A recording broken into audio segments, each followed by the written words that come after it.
Hello friends, आज start करेंगे residence status, one of the very very important chapter. Friends, इस rapid revision session पे full chapter का concept cover करेंगे in flow chart as well as study mate के सारे questions, RTPs, MTPs, PYQs, descriptive as well as MCQs सभी covered है। So करीबन हमने डेस्क्रिप्टिव पे 18 क्वेश्चंस कवर किया है। पक्का एग्जाम में कोई भी क्वेश्चन आएगा इससे कवर रहेगा और जनवरी 26 तक का आरटीपीज एमटीपीज कवर्ड है और मई 26 का अभी तक पब्लिश नहीं हुआ, उसके एक्स्ट्रा आरटीपीज एमटीपीज के सेशन में कवर कर लेंगे।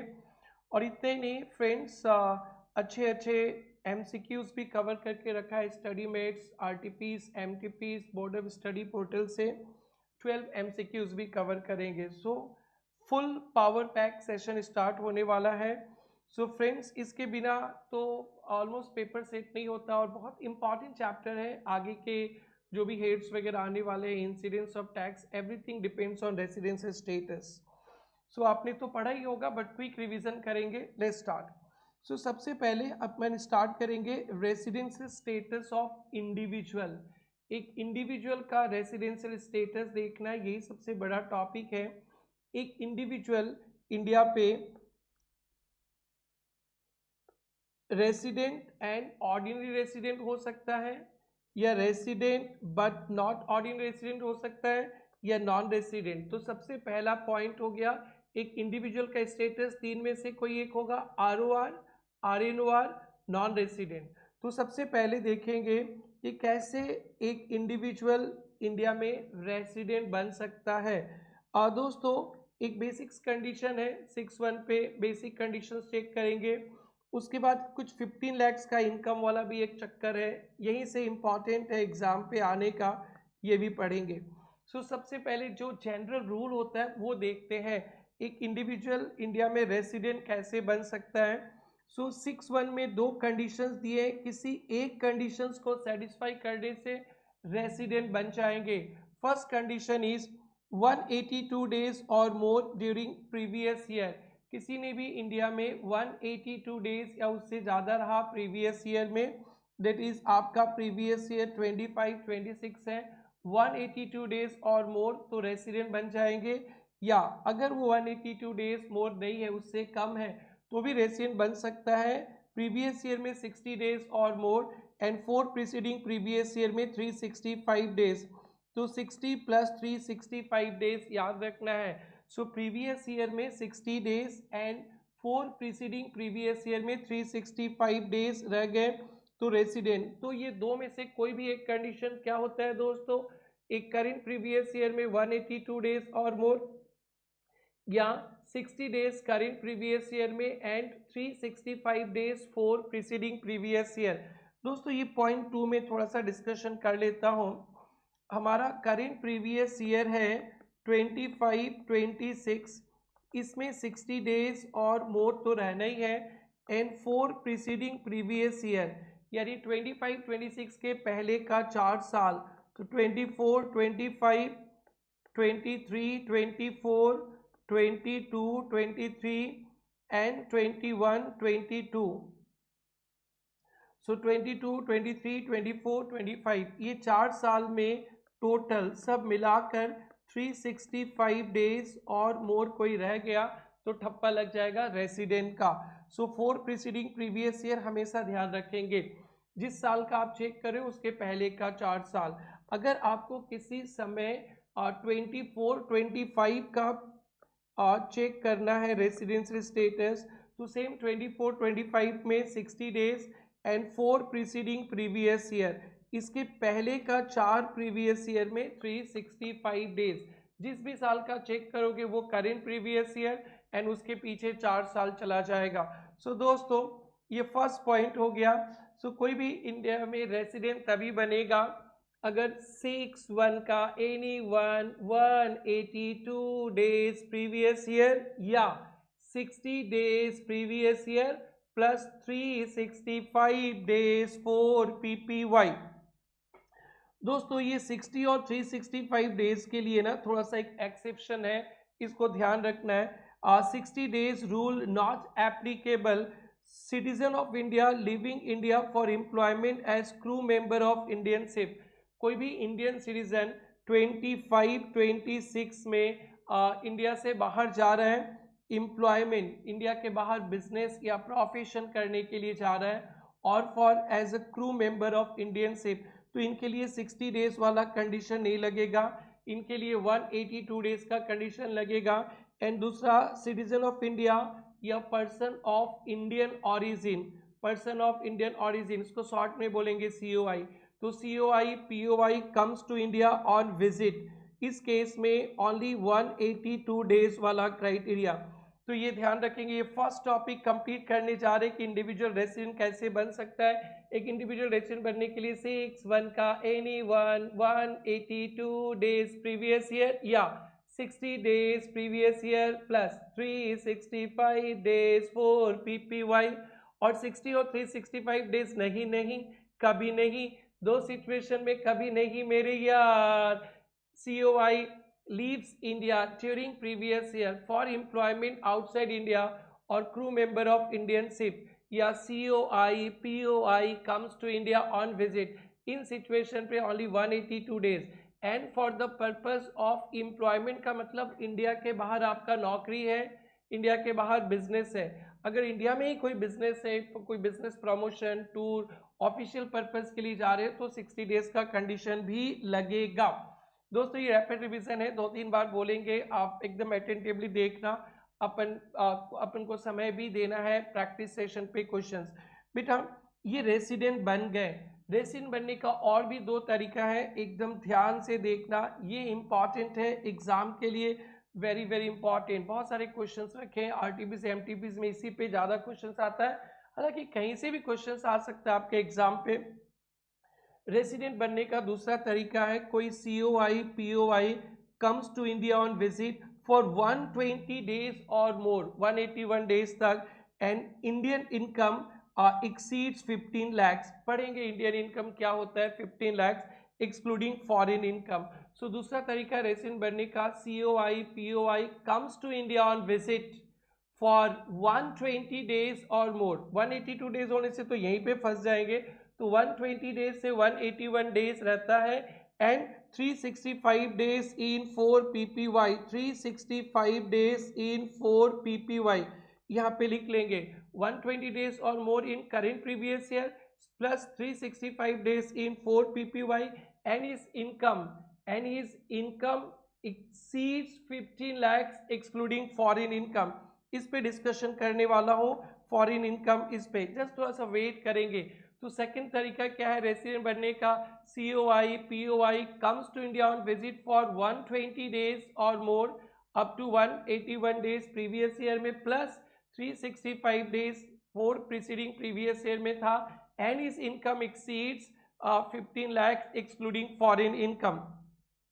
और एक कंसेप्ट है सिटीजन का, जहाँ पे रेसिडेंट बन सकते हैं, बट इसे कहते हैं डीम्ड रेसिडेंट। ये सिटीजन ऑफ इंडिया के लिए, POI के लिए नहीं। तो डीम्ड रेसिडेंट का कंसेप्ट COI के लिए, POI के लिए नहीं। डीम्ड रेसिडेंट वो बनेंगे अगर आप COI है, सिटीजन ऑफ इंडिया है, और आपका income exceeds 15 lakhs excluding foreign income, एक ही definition, and not liable to tax anywhere in the world. So third criteria है COI and total income exceeds 15 lakhs excluding foreign income, not liable to tax anywhere in the world। आप भारत छोड़ के, भारत के बाहर कहीं भी टैक्सेबल नहीं है, तो इंडिया के बन जाएंगे deemed resident. Deemed resident liable to tax का मतलब होता है person having income tax liability in a country even if exempt later then no deemed resident. अगर आप इंडिया के बाहर कहीं भी लाइबल टू टैक्स है, लाइबल टू टैक्स है बट गवर्नमेंट ने एग्जेम्पशन दे दिया तो भी लाइबल टू टैक्स है, तो आप डीम्ड रेसिडेंट में नहीं फंसेंगे। सो दोस्तों यहाँ से अपने को कुछ और भी मीनिंग पढ़ लें एक बार के लिए, तो डन हो गया। फटाफट रिवाइज करते हैं। रेसिडेंट बनने का 3 रास्ते हैं, 6(1) का any one 182 days during previous year या 60 डेज PY में plus 365 days for PPY। 6365 days not applicable अगर COI leaves India during previous year for employment outside India or crew member of Indian ship या COI POI comes to India on visit, इस case में 60 days नहीं लगेगा। दूसरा था बेटा COI POI comes to India on visit for 120 days or more up to 181 days in previous year plus 365 days or more in 4 PPY and total income exceeds 15 lakhs excluding foreign income।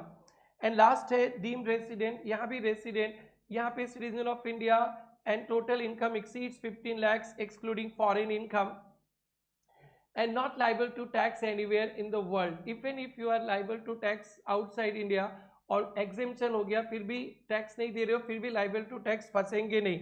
बस एक बात सुन लेना, यहाँ पे जो 15 लाख वाला case में जो फंसेगा आगे चल के RNOR ही बनेगा, resident but not ordinary resident. ये लोग ROR नहीं बनेंगे, जस्ट 15 लाख से ऊपर वाली इनकम को पकड़ना है और 15 लाख में भी नहीं फंसेंगे, 15 लाख में भी नहीं फंसेंगे। Income exceeds 15 lakh, income 15 lakh से प्लस होना पड़ेगा। एक दो सम है जहाँ पे 15 लाख होगा तो आप यहाँ पे नहीं फंसेंगे, तो ये RNOR ही बनेंगे। नाउ अब अपने चलते हैं जो फर्स्ट वाला क्राइटेरिया से ROR बने रेसिडेंट बनेगा वो ROR भी हो सकता है RNOR भी। कैसे होगा ROR RNOR वो देखते हैं, फिर 15 लाख का मीनिंग समझेंगे और फिर उसके बाद Indian citizen person of Indian origin पे बातें करेंगे और ढेर सारा MCQs और डिस्क्रिप्टिव क्वेश्चंस करने वाले हैं। सो ROR कैसे बनेंगे, ROR बनने के लिए तो पहले रेसिडेंट बनना पड़ेगा 6(1) का एनीवन। अब 6(6) में दो कंडीशंस दिया गया है दोस्तों, 6(6) में दो कंडीशंस दिया गया है, दोनों को अगर आप सेटिस्फाई करोगे तो बन जाओगे इंडिया के ROR। दोनों को किसी एक को किया तो RNOR, दोनों में से किसी को नहीं किया तो भी RNOR, बोथ को कंडीशन को सेटिस्फाई करोगे तो ROR और दोनों को नहीं किया किसी एक को किया दोनों ही नहीं हुआ तो RNOR। यस, क्या है वो कंडीशन, 7 PPY में 730 डेज 7 PPY में। तो PPY बताए थे जिस प्रीवियस ईयर का चेक कर रहे हो उसके पहले का 7 प्रीवियस ईयर में 730 डेज और मोर रहना है और 10 PPY में 2 बार रेसिडेंट, 10 PPY में 2 बार रेसिडेंट। तो 6(6) का कंडीशन ये है 730 days in 7 PPY and resident in 2 out of 10 PPY। बस यहाँ पे ध्यान रखना रेसिडेंट कैसे बनेंगे, रेसिडेंट बनने के लिए हर एक साल जाकर चेक करना पड़ेगा 182 डेज या 60 days plus 365 days. 60 plus 365 days तो नहीं, दो कंडीशन याद रखना और 15 लाख से प्लस वाला केस में ये तो देखना ही नहीं। सो दोस्तों 6(6) को एक बार फिर से बोल दीजिए, क्या है 6(6) का बोथ 7 PPY में 730 डेज एंड 10 PPY में 2 बार रेसिडेंट यानी 6(1). अगर दोनों को ही फेल हो गया, एक पास एक फेल, तो बन जाएंगे RNOR। नॉन रेसिडेंट कैसे होगा बेटा, जब 6(1) का ही कंडीशन सेटिस्फाई नहीं करेंगे तो बन जाएंगे नॉन रेसिडेंट्स। आइए अब कुछ की पॉइंट्स देख लेते हैं, उसके बाद बहुत सारे क्वेश्चंस करेंगे दोस्तों। की पॉइंट्स में स्टे इन इंडिया, बेटा जब अपने number of days present in India देखते हैं ना, हमारे आपके लिए तो प्रॉब्लम नहीं, होलसेल में है, बट जो फॉरेन से आता है फॉरेन चला जाता है। अराइवल डेट, अगर कोई इंडिया में आया है आज 23 Feb को तो 23 Feb भी काउंट हो जाएगा 1 डे। और डेट ऑफ डिपार्चर, कोई 10 मार्च को इंडिया से जाता है तो 10 मार्च भी कैलकुलेट होगा। जब नंबर ऑफ डेज कैलकुलेट करेंगे ध्यान रखना गलती होता है, अराइवल का डेट डिपार्चर का डेट दोनों को इंक्लूड करेंगे। और stay in India includes 12 nautical miles, India में स्टे करना है तो समुद्र में भी इंडिया है 12 नॉटिकल माइल्स तक, ध्यान रखना है। सिटीजन और डोमिसाइल से कोई मतलब नहीं, जिसको भारत सरकार ने सिटीजनशिप दे दिया वो इंडियन सिटीजन हो गए। पर्सन ऑफ इंडियन ओरिजिन था ना, COI POI comes to India on visit. Person of Indian origin means person whose self, अगर आपका जन्म इंडिया में हुआ है या आपके पेरेंट्स का या ग्रैंड पेरेंट्स का अनडिवाइडेड इंडिया में जन्म हुआ है तो you will become person of Indian origin. दादाजी का जन्म 1920 में 1930 में लाहौर में हुआ था, तो लाहौर भी 1930 में इंडिया में था, तो हम लोग पर्सन ऑफ इंडियन ऑरिजिन बन जाएंगे। दोस्तों जो 15 लाख वाला क्राइटेरिया था, 15 लाख प्लस बोलना सर, 15 लाख मत बोलना सर, 15 लाख एकदम ही मत बोलना, 15 लाख बोलोगे तलवार पे खड़ा हो जाएंगे, 15 लाख से प्लस बोलना। तो वहाँ पे फॉरेन सोर्सेज का इनकम एक्सक्लूड करना है। तो foreign sources income earn outside India उस 15 लाख के लिमिट पे नहीं आएगा, जब क्वेश्चंस आएगा फिर मैं बताऊंगा। But not from business control from India और profession set off India. Foreign source of income मतलब इंडिया के बाहर जो इनकम हुआ है, बट इंडिया के बाहर इनकम हुआ है बट बिजनेस कंट्रोल इंडिया से हो रहा है, प्रोफेशन सेट ऑफ इंडिया से हो रहा है, तो इसे इंडियन इनकम मान लेंगे, इंडियन इनकम मान लेंगे दोस्तों। सो इंडियन इनकम में इंडिया का इनकम तो आएगा, फॉरेन का इनकम भी आएगा कि business is control from India और profession is set off in India. So friends ये एक बार के लिए इंडिविजुअल्स का हो गया, क्रू मेंबर्स के लिए कुछ सिस्टम है, थोड़ा बाद में पढ़ेंगे। आइए अब क्वेश्चंस का आनंद उठाते हैं दोस्तों। सो फर्स्ट कंडीशन था 6-1 में 182 डेज प्रीवियस ईयर या 60 days previous year plus 365 days for PPY. अगर कोई इसमें नहीं फंसा तो फिर अपने को 15 लाख वाला क्राइटेरिया देखना है, 120 डेज और मोर COI POI comes to Indian visit plus 365 days or more in 4 PPY, income exceeds 15 lakh तो भी फंस जाएंगे। और डीम रेसिडेंट में COI, डीम रेसिडेंट में POI नहीं, COI इनकम एक्सीड्स 15 लाख। आइए देखते हैं। Ram an Indian citizen left 22 सितंबर को for the first time to work officer of company in Germany. So बेटा एम्प्लॉयमेंट आउटसाइड इंडिया के लिए जा रहे हैं तो 60 डेज का कंडीशन नहीं लगेगा। Determine residential status for this. So किस तरह से लिखना है आपको देख लेना। If you satisfy any one of the condition 182 days previous year or more and 4 preceding previous year में 365 डेज करेंट पे this.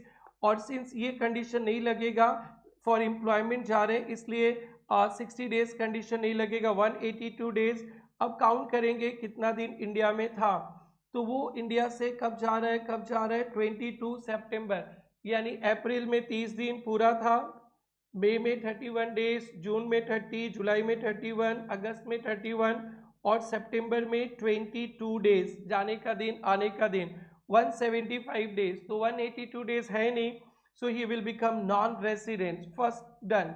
Mister B Canadian citizen comes to India and visit for the first time. दोस्तों कोई for the first time होगा ना तो बड़ा simple सा एक सिचुएशन आ जाता है जहाँ पे 6 तो आपको देखकर ही पता चल जाता है। 6 का कंडीशन क्या था याद है ना, 7 PPY में 730 डेज, 10 PPY में 2 बार resident. For the first time 21-22 पे आया, 21-22 बाई 22, 23, 23, 24, 24, 25, 25, 26, इतना दिन था। डिटरमाइन रेसिडेंस स्टेटस, पहले करेंट प्रीवियस ईयर देखना, करेंट प्रीवियस ईयर 25-26 में 70 डेज, करेंट प्रीवियस ईयर में 70 डेज एंड 4 PPY में 355 डेज। तो 365 डेज से तो कम ही हो गया, तो यहाँ भी बन जाएंगे नॉन रेसिडेंट। नेक्स्ट है मिस्टर दे residing US since 1990 visits India 30 days every year, 30 days के लिए। Okay, he came back to India 1 अप्रैल 24 को, तो आप 24 को आया फॉर परमानेंट सेटलमेंट। तो 25-26 में तो 182 डेज तो थे ही वो, सो 182 डेज थे तो वो रेसिडेंट बन जाएंगे।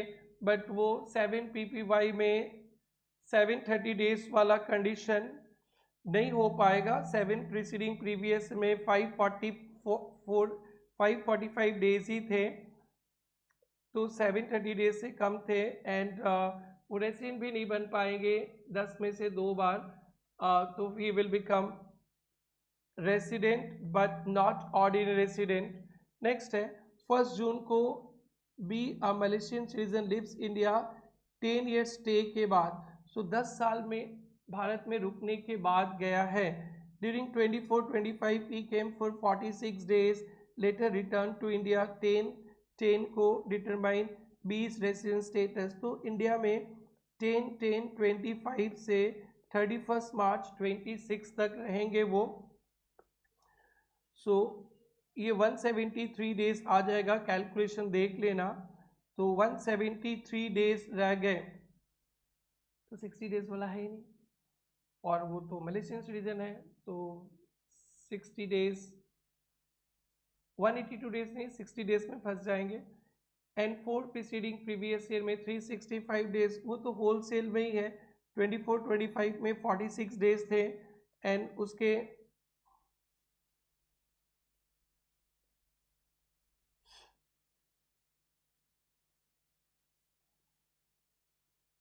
23-24 में इंडिया से गए, तो 23-24 में 60 डेज 62 डेज होंगे, काउंट करना। एंड उसके पहले तो 365 डेज ही थे। सो फिर ई satisfying first condition second condition of 6(1) is resident of India. और दोस्तों 10 साल इंडिया में रहे थे कंटिन्यूसली, 23-24 में गए थे, तो 6 का दोनों कंडीशन सेटिस्फाई कर ही लेंगे। So B's resident status will be ROR 730 days तो हो ही जाएगा, no problem with this.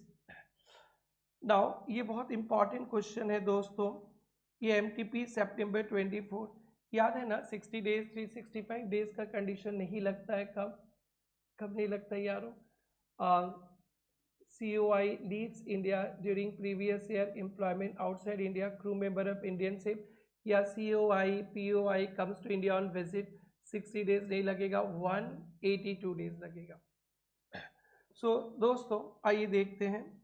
Sagar a CA presently working in India received an offer for post of Chief Financial Officer from company at New York, उन्हें America में job मिल गया। As per offer he should join company at any time 1st September से 31st October के बीच। He approaches you for your advice on following issue to mitigate tax liability. Date by which he should leave India to join the company. Direct credit part of salary to bank account Delhi maintained jointly with his mother to meet requirement। तो first, कोई Indian citizen India के बाहर जा रहा है तो कोशिश करना कि फर्स्ट ईयर वो इंडिया में नॉन रेसिडेंट रहे, बिकॉज अगर हम लोग नेक्स्ट चैप्टर पढ़ने वाले हैं, आप रेसिडेंट बन जाते हैं ना ROR, तो आपके ग्लोबल इनकम, वर्ल्ड के कहीं का भी इनकम इंडिया में टैक्सेबल हो जाएगा। अगर आप नॉन रेसिडेंट बनोगे ना तो ओनली जो इनकम एक्रूड इन इंडिया या रिसीव्ड इन इंडिया वही टैक्स लगेगा। सो ये अमेरिका में काम करने जा रहा है तो इसे इंडिया में नॉन रेसिडेंट का स्टेटस मिल जाए तो अच्छा है, जो कमाई अमेरिका में करेंगे पैसे वहीं मिलेंगे तो टैक्स नहीं लगेगा। सो नॉन रेसिडेंट के लिए इनको इंडिया में 181 डेज ही रुकना है, 60 डेज वाला कंडीशन नहीं। सो दोस्तों ये बहुत बहुत बहुत इम्पॉर्टेंट है। सो अगर आप लोग यहाँ पे डेट ऑफ डिपार्चर 28 सितंबर 25 को इंडिया से चला जाए तो बेटा अप्रैल में 30 दिन, मई में 31, जून में 30, जुलाई में 31, अगस्त में 31, और 28 सितंबर तक काउंट करोगे ना 30 + 31 + 30 + 31 + 31 + 28 तो 181 डेज होगा। So he should depart from India on or before 28 सितंबर। He will remain non resident, वो इंडिया में क्या रहेंगे? Non resident. He will become non resident. इसको practice practice practice in writing, copy में लिख के करना आ सकता है। दूसरा question, direct credit of salary to bank account in Delhi, Delhi के बैंक अकाउंट में मिलेगा तो रिसीव्ड इन इंडिया हो जाएगा, तो ये नॉट एडवाइजेबल। वो अमेरिका में काम करेंगे, पैसा इंडिया में मिलेगा तो टैक्सेबल हो जाएगा दोस्तों। Would be chargeable to tax even if non resident, therefore Sagar should receive entire salary New York and remit करेंगे बैंक अकाउंट न्यूयॉर्क से, तब नॉट टैक्सेबल। तो ये सब को आप लोग प्रैक्टिस में रखना दोस्तों। आइए P6 में चलते हैं, इंपॉर्टेंट है P6।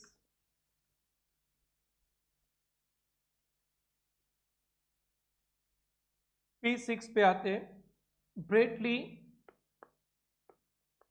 Australian cricket player, visits India for 100 days every year. The practice for last 10 years. Find out residential status. So 100 days के लिए आता है, तो 182 डेज वाला तो नहीं होगा, 60 प्लस 365 डेज में फंस जाएगा, क्योंकि हर एक साल 104 PPY में 400 days. So he will become resident. 100 days 4 PPY में 400 days he is resident. Now resident बनने के बाद ROR के लिए 6 का बोथ 7 PPY में 730 डेज. ये तो हो ही नहीं सकता, वो 700 डेज ही रहेंगे, क्योंकि एवरी ईयर 100 डेज के लिए आते हैं. सो 700 डेज होगा. सो since the period of stay in India during 7 is less than 730 days, he is not ordinary resident. तो वो बन जाएंगे RNOR. इसके बाद के क्वेश्चंस बड़े इंपॉर्टेंट हैं.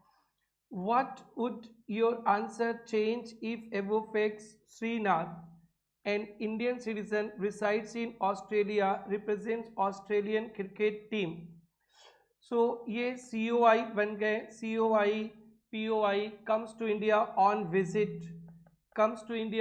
visit, और यहाँ पे 60 डेज वाला कंडीशन तो लगेगा नहीं, बट यहाँ पे 120 डेज और मोर, और income exceeds 15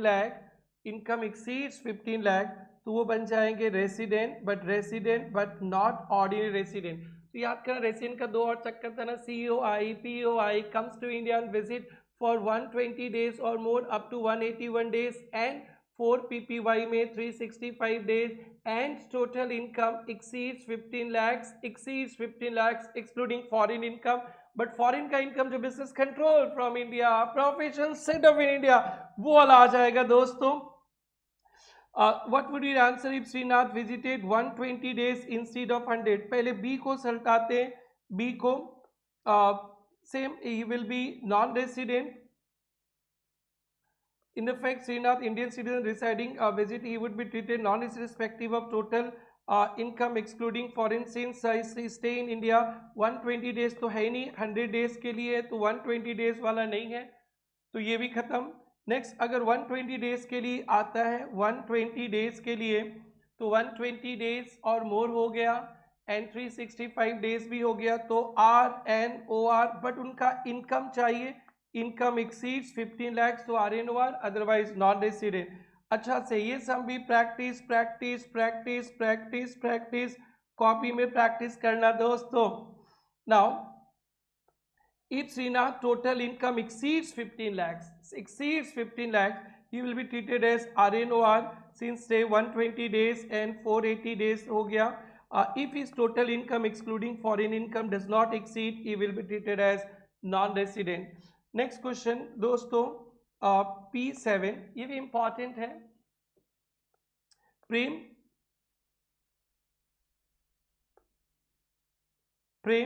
chief executive of a company had undertaken foreign tour on various occasion of company's work. आप इंडिया में काम करते हैं, फॉरेन टूर कर रहे हैं, तो आपके लिए 60 डेज 365 डेज भी लगेगा. He was out of India for 225 days.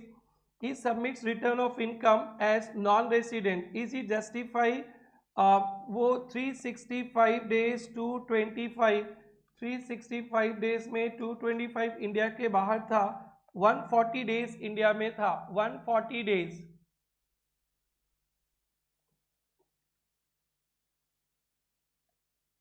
तो 60 days करेंट ईयर में, 365 days 4 PPY में. So he is resident of India and India में काम करता होलसेल में, RNOR. So Prem is not justifying. यहाँ पे second condition of 6(1) is not applicable. Indian citizen leaves for the purpose of employment outside India. In above case second condition is also applicable. He has not left India for employment outside. He was out of India in relation to employment. So बेटा ये जरूर से आप लोग पढ़ना. An individual is resident India is allowed to hold different citizenship. बेटा citizenship और residence status का कोई connection नहीं है. Citizenship of country, residence status of country are separate concept. A person may be Indian national, Indian citizen, may not be resident. और resident होके भी citizen नहीं होना है, हो सकता है। तो ये सिंपल सा क्वेश्चन है, not an issue. Now this is very very very very important, study mate पे भी है, एमटीपी में भी आया है, फॉरेन इनकम वाला प्रैक्टिस करवाएंगे। सो दोस्तों ध्यान से सुनेंगे, एक डीम्ड रेसिडेंट का कंसेप्ट। डीम्ड रेसिडेंट का concept, only citizen of India, not liable to tax in elsewhere, कहीं भी नहीं है, and income exceeds 15 lakhs. This income will include only Indian income plus foreign income from business controlled from India, profession set up in India. So इस पे ये बहुत अच्छा question है, और 15 लाख होने से भी नहीं फंसेंगे, मोर देन 15 lakhs होना पड़ेगा दोस्तों। आइए देखते हैं, मिस्टर सार्थक an individual and Indian citizen living abroad Dubai, tax 7, तो यानी यहाँ पे टैक्स नहीं है। Since 2010, never came to India single day, earned following income accrued or arise in Dubai, not taxable in Dubai, tax 7 है, तो 15 लाख में ये नहीं देखेंगे। Income accrued arise in India देखेंगे, income deem to accrue arise India, इसे भी consideration में लिया जाएगा। Income arising in Dubai from profession set up in India, ये भी देखा जाएगा। 5, 8, 13, 10, 23 लैक्स हो गया। सो एक इंडियन सिटीजन है, not liable to tax, and is Indian income and foreign income that is control from India वाला exceeds 15 lakhs. He is deemed resident. He is RNOR. RNOR. Determine resident status of Sarthak. सार्थक का residence status and taxable income of previous year assuming no any other income. दोस्तों हमारा next जो session आने वाला incidence of tax, वहाँ पे taxable income मैं पढ़ाऊंगा आप लोगों को। बट अगर आप RNOR हो तो आउटसाइड इंडिया का इनकम टैक्सेबल नहीं होगा, इंडिया का इनकम टैक्सेबल होगा, और बाहर का इनकम तभी टैक्सेबल होगा control from India, setup from India. So first of all he is RNOR, और उनका इनकम हो जाएंगे 23 lakhs, 23 lakhs। आइए देखते हैं, इसे जरूर से प्रैक्टिस इन राइटिंग रखिएगा। सार्थक इंडियन सिटीजन, दुबई में, never came to India, is an Indian citizen, total income exceeds 15 lakh, not liable to tax, he is deemed resident, and RNOR, his income will be 23 lakhs. Yes, that's the next. What would be your answer if income arising in Dubai from profession set up in India 2 lakhs instead of 10 lakh के जगह 2 lakhs, 5, 8, 13, 2, 15, 15 lakhs है, 15 lakhs है, does not exceed 15 lakhs, तो deemed वाला condition satisfy नहीं होंगे, he will remain non-resident, he will not be deemed resident, he will remain non-resident। non-resident होने से बेटा इंसिडेंस पे पढ़ने वाले ओनली इंडिया में जो रिसीव एक्रूड, वो control from India, outside India वाला टैक्सेबल नहीं होगा, तो सिर्फ यहाँ पे ये दो ही इनकम टैक्सेबल होगा, 5, 8, 13 lakhs फ्रेंड्स। नेक्स्ट है, what would be answer if Sarthak was born in Dubai and his parents born in India, तो he will become person of Indian origin. So person of Indian origin के लिए तो इसके लिए तो ये केस ही applicable नहीं है, सो ही विल रिमेन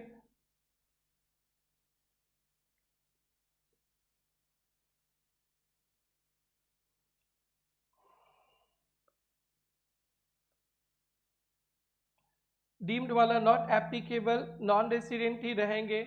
सो दोस्तों ये हो गया। अब इसी में P11 है, आप जरूर से कर लीजिएगा प्रैक्टिस। P12 भी ऐसे ही है, आप कर लीजिएगा प्रैक्टिस। P13 मई 23 में आया था, आप देख लीजिएगा। अब हमारे पास रेसिडेंट स्टेटस ऑफ इंडिविजुअल में एक छोटा सा और पॉइंट है, crew member of Indian ship, फिर उसके बाद HUF और कंपनी पे चलेंगे, और फिर कुछ MCQs भी डिस्कशन करेंगे। ये मास्टर सम्स जरूर से कर लीजिएगा दोस्तों आप लोग। सो आइए दोस्तों चलते हैं, crew member of Indian ship. एक छोटा सा प्रॉब्लम है, crew member of Indian ship के लिए तो पता ही है, crew member of Indian ship होंगे तो 60 डेज वाला कंडीशंस भी नहीं लगता है, वहाँ पे 182 डेज देखते हैं, पर उनके डेज कैलकुलेशंस को लेके क्लेरिफिकेशन है। Crew member of Indian ship का जब डेज कैलकुलेट करेंगे ना, तो पीरियड टू बी एक्सक्लूडेड मान लेंगे कि इस डेट से इस डेट तक आप इंडिया से बाहर है, ये टर्म ध्यान रखेंगे। Date of joining the ship to date of signing the ship, date of joining the ship जिस दिन ज्वाइन किए से आज डेट है 23 फरवरी, आज साइन किए तो मान लिया जाएगा 23 फरवरी को आप इंडिया से बाहर है, इंडिया में 22 तक है, एंड आप फिर आगे साइन ऑफ कर रहे हैं 21 मार्च को। सो 23 फरवरी से 21 मार्च तक आप इंडिया के बाहर है, ये मान लिया जाएगा। कब से? 23 फेब से 21 मार्च तक, या से आपने 15 मार्च को साइन ऑफ किया तो 23 फेब भी इंडिया से बाहर है, 15 मार्च भी इंडिया से बाहर है, तो 16 मार्च से आप इंडिया में हैं और यहाँ 22 फेब तक आप इंडिया में हैं। तो ये टर्म को ध्यान रखना है और कुछ नहीं है।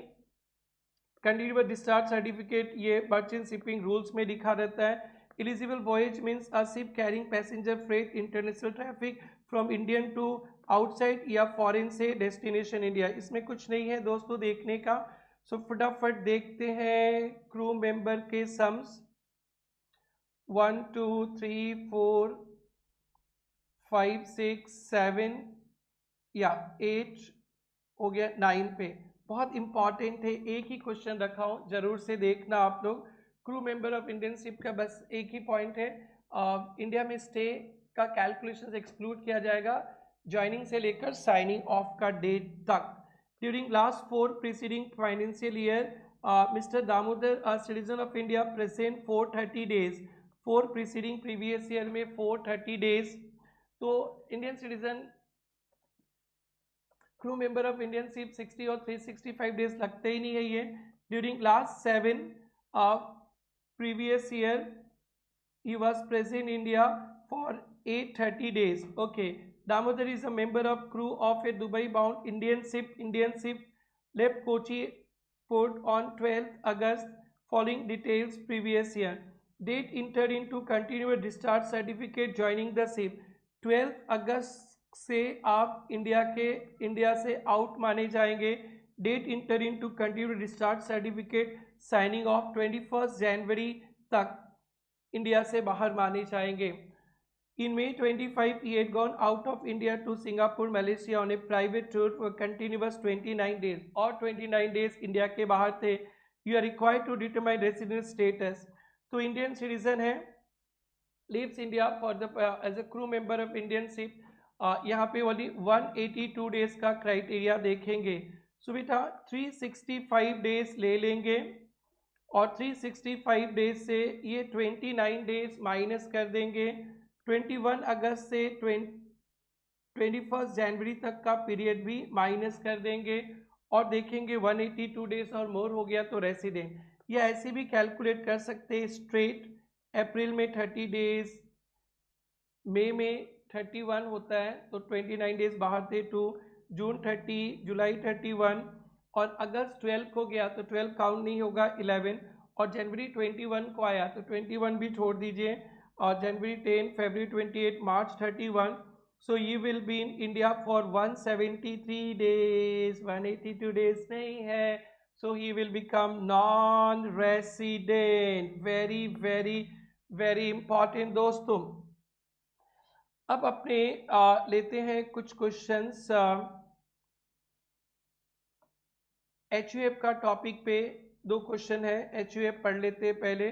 HUF resident status of Hindu undivided family. दोस्तों इंडिविजुअल और हफ का 3 में से कोई एक होता है, पूरा सेम ही होता है, ROR RNOR non resident, hub भी ROR RNOR नॉन रेसिडेंट। बाकी के जितने भी मिलेंगे ना फ्रेंड्स, बाकी के company form LLP resident non resident, resident non resident, only individual hub can be ROR RNOR non resident. तो देखते हैं रेसिडेंट स्टेटस ऑफ हब। एक हब इंडिया में रेसिडेंट भी बन सकता है, नॉन रेसिडेंट भी, कैसे रेसिडेंट होगा? कंट्रोल एंड मैनेजमेंट होली या पार्टली इन इंडिया, थोड़ा भी कंट्रोल मैनेजमेंट इंडिया से है तो resident, and Holi outside India से रहेगा तो नॉन रेसिडेंट। सो पता चल गया आपको हब कब इंडिया में रेसिडेंट होएगा? कंट्रोल थोड़ा या पूरा 100% या पार्टली फ्रॉम इंडिया तो रेसिडेंट, और 100% आउटसाइड इंडिया से नॉन रेसिडेंट। कंट्रोल क्या होता है बताने वाला हूँ। एक बार हब रेसिडेंट हो गया तो ROR बनेगा। यहाँ पे हब का कर्ता देखा जाएगा, कर्ता वो 6 का बोथ सेटिस्फाई करेगा ना तो हब बन जाएगा ROR, और 6 का एक करेगा, दोनों ही नहीं करेगा तो बन जाएगा RNOR। सो यहाँ पे थोड़ा सा घोटाला है। हब रेसिडेंट नॉन रेसिडेंट के लिए हब का कंट्रोल या मैनेजमेंट थोड़ा भी इंडिया से तो वो देखेंगे। ROR RNOR चेक करने के लिए करता 6 का बोथ है तो ROR, अदरवाइज RNOR। सो क्या है 6 का बोथ? 7 PPY में 730 डेज कर्ता को इंडिया में रहना है, और 10 PPY में 2 बार रेसिडेंट कर्ता को इंडिया में रेसिडेंट होना है। और रेसिडेंट कैसे होते हैं? 6 का any one 182 days previous year या 60 days previous year plus 365 days 4 PPY, और 365 60 वाला में नहीं कभी नहीं। Indian citizen COI lives India as crew member of Indian ship, employment outside India, या COI POI comes to India on visit. जब कर्ता का रेसिडेंट स्टेटस देखेंगे तो सीधा 6-1 देख लेना, और 63-65 डेज गलती से आप लगा देते हो अगर Indian citizen comes to India on visit है तो। सो ध्यान देना, कंट्रोल इन मैनेजमेंट क्या होता है? Actual directing power. कंट्रोल का मतलब जहां से डायरेक्टिंग पावर है, जहां पे उसे not just right place where main decision, जहां से मेन डिसीजन लिया जाता है वहीं से माना जाता है कंट्रोल। आइए दोस्तों इस पे काम करते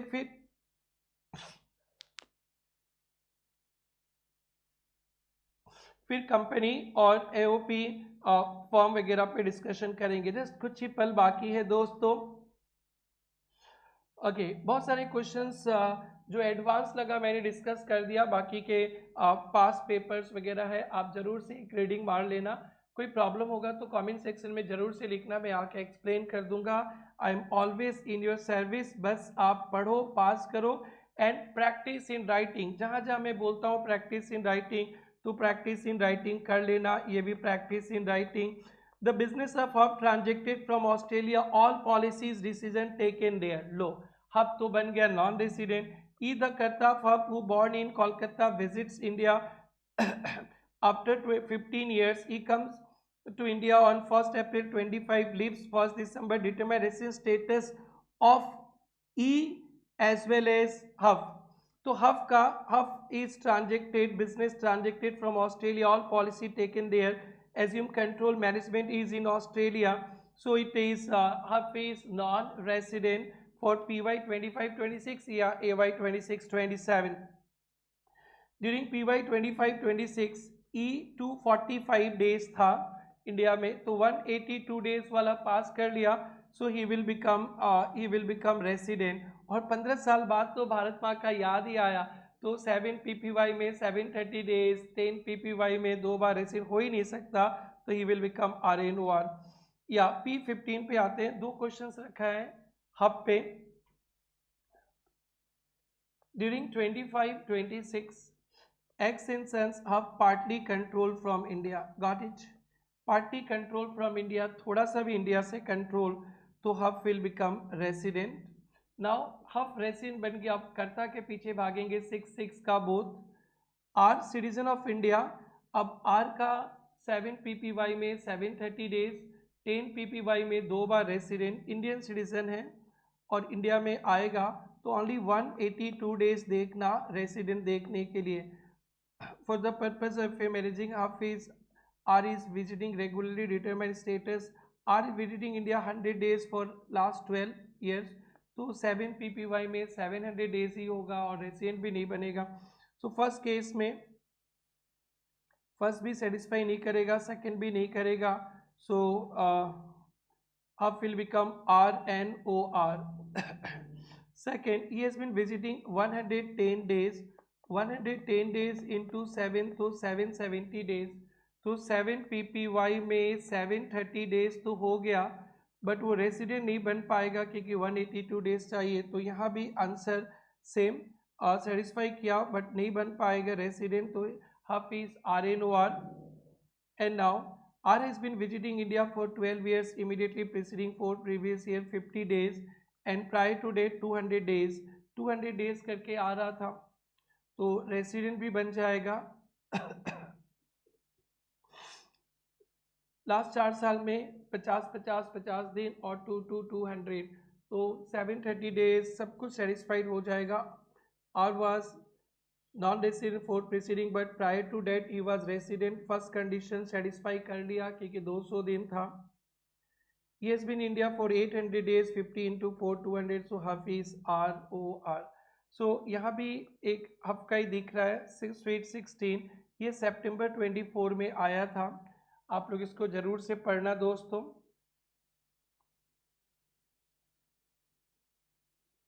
now resident status of company, एक कंपनी का स्टेटस। सो याद रखना इंडिविजुअल हब का 3 में से कुछ होगा, बाकी सबका either resident non resident. Resident status of company, a company is resident हो सकते हैं या नॉन रेसिडेंट होएगा if it's an Indian company. एक Indian company is always resident, या पोएम इज इन इंडिया। अगर कोई फॉरेन कंपनी है उसका place of effective management India पे है तो डेट विल बिकम रेसिडेंट। तो कंपनी को रेसिडेंट का फंसने का 2 चांसेस है, एक तो इंडियन कंपनी ऑलवेज और बाकी के कंपनी का place of effective management India. Place of effective means place where key business decisions are actually made, जहाँ पे बेसिकली बोर्ड ऑफ डायरेक्टर्स के मीटिंग्स होते हैं ना, उसी को मान लेते हैं प्लेस ऑफ इफेक्टिव मैनेजमेंट। तो नॉन रेसिडेंट कब होगा? Not in Indian company and POEM outside India. Indian company होने से तो always resident, not in Indian company and poem outside India. Now firm, association of person, body of individual, local authority, artificial juridical person, थोड़ा भी control India से हुआ तो फिर resident, and पूरा इंडिया से बाहर हुआ तो नॉन रेसिडेंट। ये तो बेसिकली रेसिडेंट ही होगा। सो दोस्तों ये था रैपिड रिवीजन रेसिडेंशियल स्टेटस का of individual hub company and all. Now हम लोग कुछ क्वेश्चंस और देखते हैं। कंपनी पे एक अच्छा सा क्वेश्चंस बहुत पुराने जमाने पे आया था रखे हैं, और ये जो कुछ कुछ क्वेश्चंस है ना ये एग्जाम्स के बहुत ही आसान है, आप जरूर से प्रैक्टिस करना दोस्तों। आरटीपीएस का क्वेश्चन छोड़ना नहीं है, एक भी आपको प्रीवियस ईयर पेपर्स भी नहीं छोड़ना है। नाउ एक कंपनी पे अच्छा क्वेश्चन है, जरूर से देखना। Daisy limited foreign company incorporated USA, Indian company नहीं है, foreign, engaged in manufacturing distribution of diamonds, set up a branch office in India. The branch was required to purchase uncut unassorted diamond। दोस्तों uncut unassorted diamond term आपको incidence of tax next chapter में मिलने वाला है। From dealer of Mumbai export them to USA, out of 20 shareholders 12 are non resident, all major decision board meeting USA. बस underline कर देना सारा major decision board meeting USA. Determine resident status of Daisy. So a company would be resident in India if it's an Indian company or the place of effective management that year. Desi is a foreign company, it will be resident if poem is, तो poem outside India है, therefore non-resident. Tax treatment of profit from export business next chapter में cover करेंगे। Not taxable India, India में सिर्फ आपका activity है uncut अनएसोर्टेड diamond को display करना, तो फिर वो उससे कुछ भी इनकम होगा तो वो नॉट टैक्सेबल इन इंडिया। दोस्तों इनकम टैक्स जीएसटी ये सब में आपको समझ में आता है, फीलिंग्स रहता है, बट मार्क्स नहीं आता है एग्जाम में। ये कॉमन 25 ईयर्स में मैं सुनते आता हूँ बेटा। इसका बस एक ही तरीका है, practice in writing, practice in writing. इसलिए जितने भी वेराइटीज मिले ना, हर एक वेराइटीज का एक एक क्वेश्चन ना कॉपी में लिख लिख के प्रैक्टिस करना।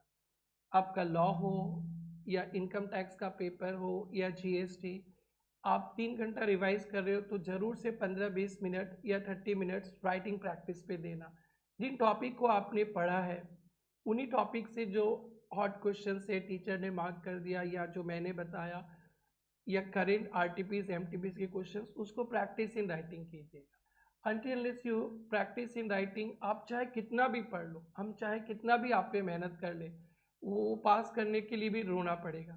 अगर प्रैक्टिस इन राइटिंग रखोगे ना तो हंसते हंसते पास हो जाओगे। और मैं हूँ आपके साथ, मेरा 25 साल का एक्सपीरियंस है आपके साथ, बस मैं जैसे बोलता हूँ करना। 3 आवर्स रिवीजन कर रहे हो तो भी 30 मिनट्स, 2 आवर्स रिवीजन कर रहे हो तो भी 30 मिनट्स, और करंट जो RTPs MTPs है या जिसे मैं मार्क कर देता हूँ उसे जरूर जरूर जरूर से लिख के प्रैक्टिस करना दोस्तों।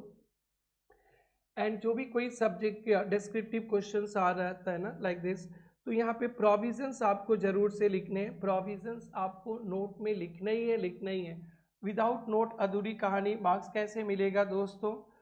सो आइए देखते हैं P18 लास्ट क्वेश्चन डिस्कस करके कुछ MCQs देखेंगे और फिर आप सारा MCQs मार्क किया हुआ है सोल्व कर लेना। आइए मिलते हैं मिस्टर धनुष से। Indian citizen, 35, work ABC in Mumbai. He got a job offer XYZ USA 1st June, left for the first time 31st July, joined during 25-26। ये 31st जुलाई को चला गया। हाँ, during 25-26 धनुष visited India 25 मई से 22 सितंबर तक। He has earned following income: salary from XYZ received in, salary मिला वहाँ पे USA, dividend from Indian company, agriculture income Punjab पे not taxable, rent receive house property Lucknow, profit from profession USA, set off in India, determine residential status. So ये इतना ही दिन था 25 मई से लेकर 22 सितंबर तक।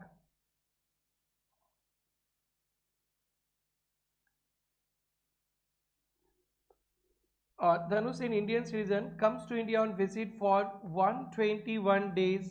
121 days था तो बेटा 182 डेज नहीं हो पाया, 60 और 365 डेज लगेगा नहीं। Indian citizen COI POI comes to India on visit.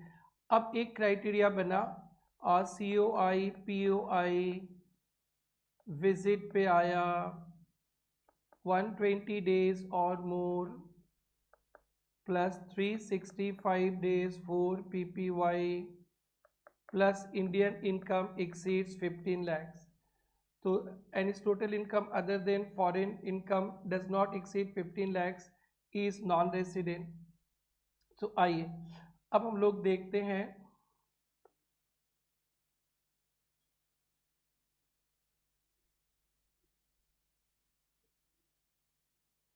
he would be resident if he is India for 120 days, relevant previous year as during 4 immediately preceding previous year 365 days।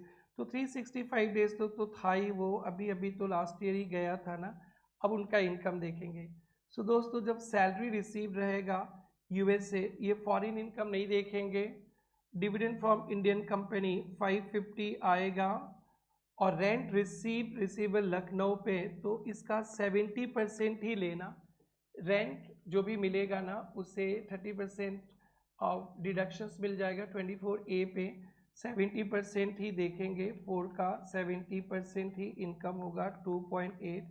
Profession in USA, profit from profession setup in India तो ये भी आएगा 6। तो 2.8 plus 6 plus 5.5 14,30,000। सो इनका ये check करने के लिए ये नहीं आएगा, ये आ गया 1430, तो 15 लाख को पार भी नहीं किया। He is non resident. Non resident होगा तो ओनली इंडियन इनकम टैक्सेबल होगा, ये टैक्सेबल, ये taxable. 550 plus 280। So this is newly inserted, practice practice practice copy में। नाउ MCQs है दोस्तों, आइए देखते हैं MCQs।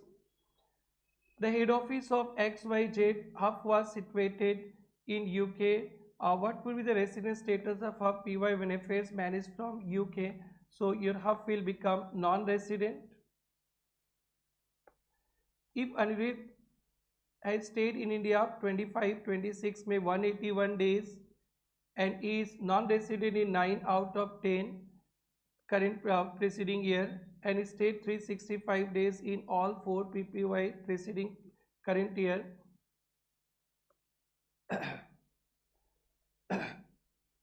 181 डेज में था।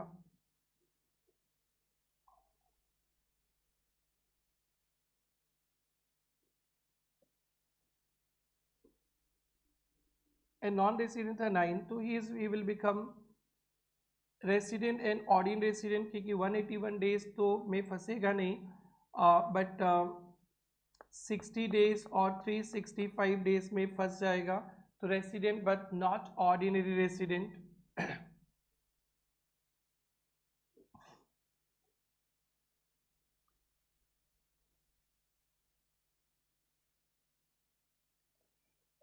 यस, आगे बढ़ते हैं एमसीक्यूज पे। 1 2 हो गया। 3, who among the following will qualify as non-resident? Non-resident कौन है?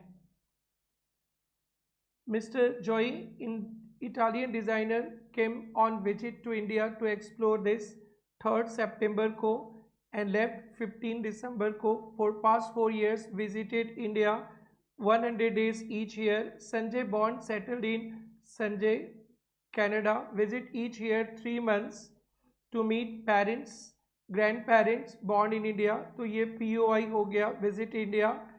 His Indian income is 15,20,000. Chang, Korean scientist, home country, left India, home country, fixed employment there. He stayed in India for study research in medicine. 21 से till 1st July. Choose correct answer. तो यहाँ पे non resident कौन है?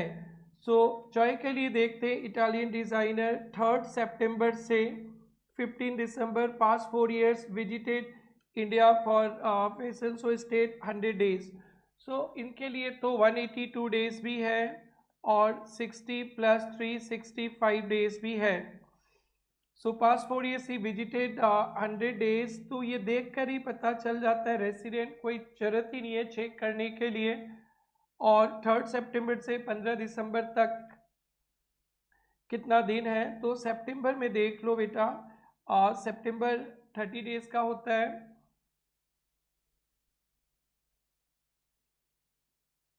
Third सितंबर को आया तो सितंबर में 2 दिन हटा दीजिए, 28 अक्टूबर 31, नवंबर 30 और दिसंबर 15. तो ये 60 डेज और 365 डेज हो गया, तो ये रेसिडेंट है. Sanjay born settle in Canada, person of Indian origin, 3 months के लिए आया. 3 months मीन्स 90 डेज के लिए आया.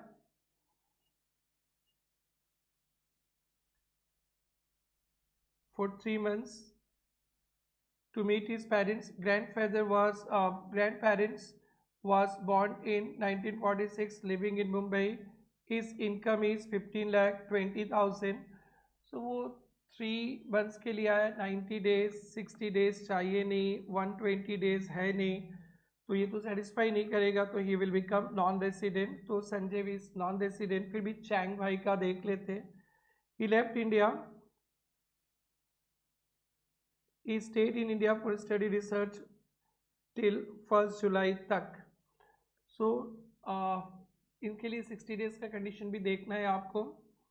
तो अप्रैल 30 दिन, मई 31, जून 30, तो 60 डेज वाला यहाँ हो गया और पहले से ही था 365 डेज भी हो जाएगा. तो he is resident, non resident, तो ऑप्शन बी. नेक्स्ट देखते हैं P4.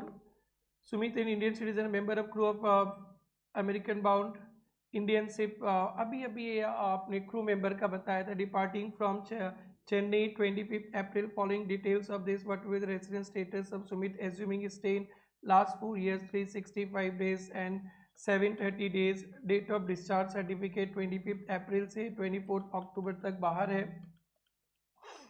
सो यहाँ पे वो इंडिया में कितना दिन रहेगा? अप्रैल में 24 डेज, 25 से बाहर है, प्लस अक्टूबर 24 छोड़ दीजिए, तो अक्टूबर, नवंबर, दिसंबर, अक्टूबर 31 डेज का होता है. तो 25, 26, 27, 28, 29, 30, 31. अक्टूबर में 7 डेज, नवंबर, दिसंबर, जनवरी, फरवरी, मार्च. सो देखो 31 + 28 + 31 +31 +30 +7 +24 182 डेज। ओ माय गॉड, अच्छा क्वेश्चन है। 182 डेज इधर हो गया तो रेसिडेंट बन गया। एंड 4 प्रीसीडिंग प्रीवियस ईयर में 365 डेज एंड लास्ट 7 पे 730 डेज।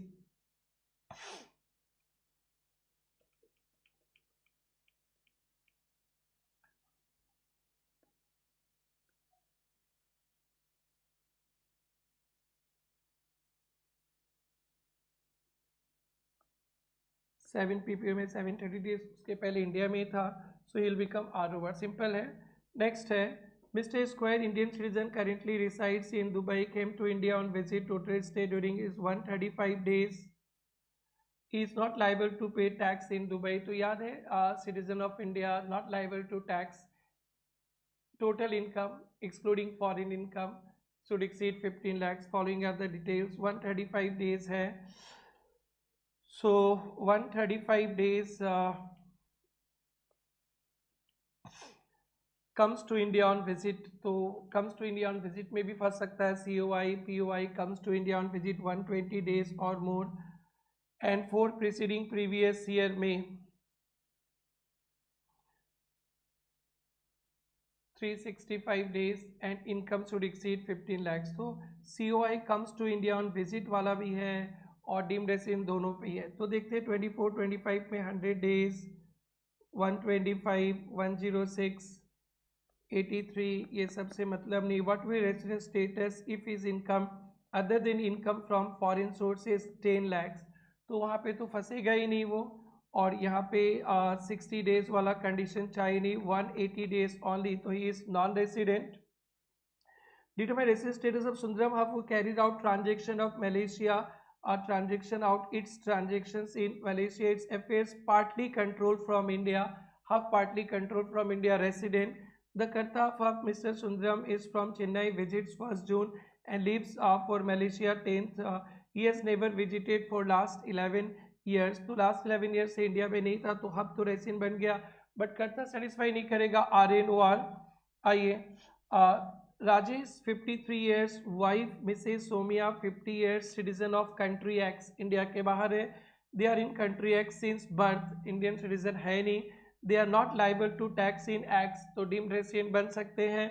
बोथ ऑफ देम अगर इंडिया में विजिट करने आते तो 120 डेज और 15 lakhs का income, both of them are in Indian culture. ये कहानी बना बना के फंसाते हैं। Rajesh parents and grand parents born in country x, Mr. Rajesh parents and grandparents born in country X। तो राजेश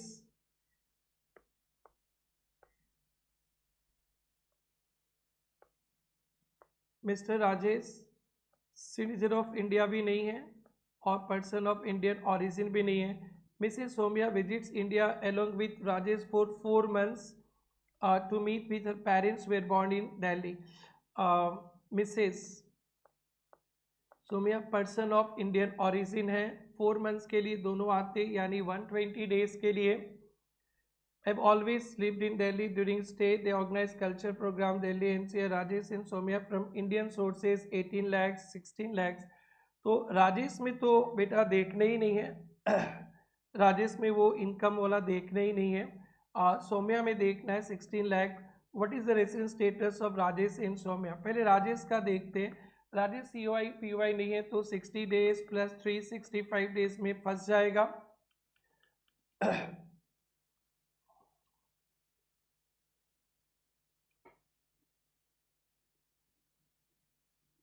एवरी ईयर 4 months के लिए आते हैं, तो 60 और 365 डेज में वो फंस जाएगा कि एवरी ईयर 120 डेज के लिए आते हैं। 120 डेज 120 डेज 120 डेज 120 डेज, तो वो 730 डेज भी हो जाएगा और 60 और 360 में ये भी हो जाएगा। तो Rajesh is ROR and madam के लिए COI POI comes to India on visit, comes to India on visit 120 days or more, income exceeds 15 lakhs, उस केस में फंस जाएंगे। या not liable to tax in any other country, उस केस में फंस जाएंगे, तो RNOR पे बन जाएंगे। तो Saumya is resident but not ordinary resident, not liable to tax any other country. India में एक दिन भी नहीं रहेगा, इंडियन इनकम 15 लाख से ऊपर है तो हो जाएगा। ये बहुत अच्छा क्वेश्चन है, 7 जरूर से देखिएगा। Arvind Indian citizen, is wife travel to Mauritius during spend time with son staying in on scrutiny of passport document, you concluded they had left India on 27 September। याद है ना 28 सितंबर तक 181 डेज होता है, and return on 31st March during 4 previously they both stayed in India prior to that, they have been staying in India, India में रहता तो non resident. ये बहुत अच्छा क्वेश्चन है, इंपॉर्टेंट है, MTP में 24 का अच्छा से देखिएगा। शायद यहाँ पे 181 डेज आ रहा है तो नॉन रेसिडेंट है। Miss Geeta citizen got married with Peter Australia, left India for the first time 20 अगस्त को गया, never visited India, not visited India again, नहीं आया रिक्वायर्ड। सो ये तो Indian citizen lives India employment और क्रू मेंबर में तो नहीं गए, तो इनके लिए 60 डेज का भी कंडीशन लगेगा। 20 अगस्त को गई है तो अप्रैल मई जून 60 डेज हो गया, 365 डेज हो गया। उसके पहले होलसेल में थी तो ROR में आ जाएंगे। P10 AP and Sons of control by Amrendra the Kartap of Amrendra, Indian citizen, country to regularly visit during 25-26 190 days, manage this during the immediately preceding 5 years, visited 7 days prior to this 185 days। बहुत आसान है, resident होगा, हफ and RNOR हो सक जाएंगे, कोई twist नहीं दिखा। मिस्टर मैंगो, खा लो आम, मैंगो है, Indian citizen, lives in USA since last 10 years से इंडियन सिटीजन USA में। ये सब penthouse in Mumbai give rent 2 lakh rent पे दिया है। सो 24 लाख से 30% माइनस भी करेंगे, 24 लाख का 70% भी देंगे तो Indian income 16.8 lakhs during previous year। He came to India 152 days, he stay in India immediately for preceding 366 days। You are being the tax consultant of Mango advice। So Indian citizen comes to India on visit, 60 days नहीं लगेगा but 120 days plus 365 days plus Indian income exceeds 15 lakhs, so RNOR बन जाएंगे। तो ये answer ये mark हुआ है but मेरे को ये लगता है RNOR, फिर भी एक अच्छा से देख लीजिएगा। 15 लाख के केस में फंसेंगे तो RNOR 120 डेज वाला नहीं चाहिए। Income from business in Australia, control from Australia, RORP tax लगेगा। सो दोस्तों ये था आपका रेसिडेंशियल स्टेटस का quick revision with so many MCQs और डिस्क्रिप्टिव क्वेश्चन। आप जरूर से जो जो क्वेश्चंस मैंने मार्क किया प्रैक्टिस कर लीजिएगा। Now the next topic is coming incidents. Take care. Bye bye. Revise properly.